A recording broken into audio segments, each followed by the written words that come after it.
Hey family, when I got dismissed from that my last job in Virginia as a welder slash fitter, right?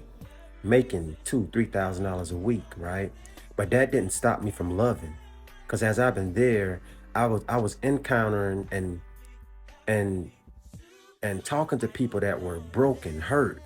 I'm talking about I had one guy started crying in front of me and just asked me for a hug. And be like, man, thank you, man. Like, and all I was doing was just being me, just loving and just letting him know that everything's okay, man. Like, forgive. He been talking about how his mother and father and things of that nature, things that happened and in his life and how his grandma was doing and doing him and things like that. And I was just there for him. I had compassion. I show compassion because that's what I am. And see, to not get it, God gives you whatever you lack. Whatever you lack, God will fulfill that. Remember that. Always know that. Okay, that's why we have to love with intentions. We have to. But with me, another situation at the job, while the departure happened, which God was just pulling me out of there because it was time.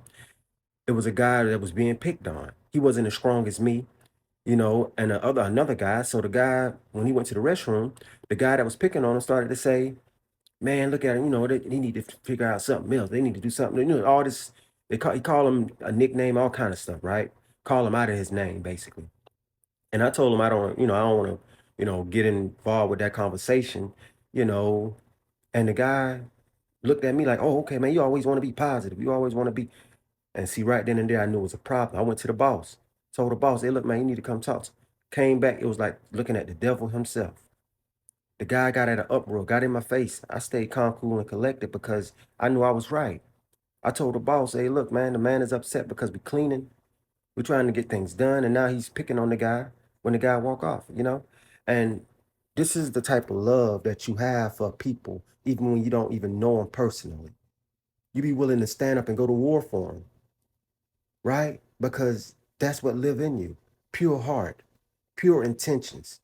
You are so aware that nothing gets by you, right? You always stand up for what's right. You always do the right thing. And a lot of people don't like that. And that's not of the light. So keep shining your light today, family. Be the light in this world.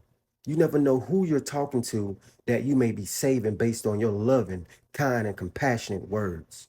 Allow the Holy Spirit to guide your steps today. Fully surrender, family. Fully surrender. Until the next message, hey, know that I love you.